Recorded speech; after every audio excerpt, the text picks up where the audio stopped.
Hello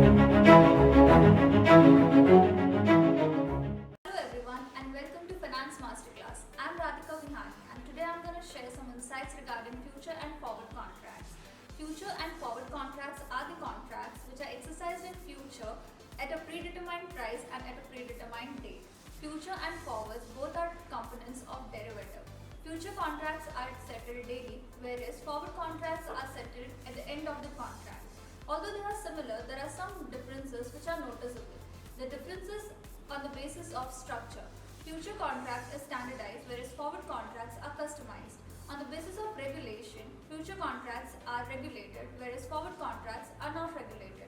On the terms of risk, if we talk about, future contracts has low minimal counterparty risk, whereas in forward contracts there is high counterparty risk. For more information regarding future and forward contracts, please refer to Finance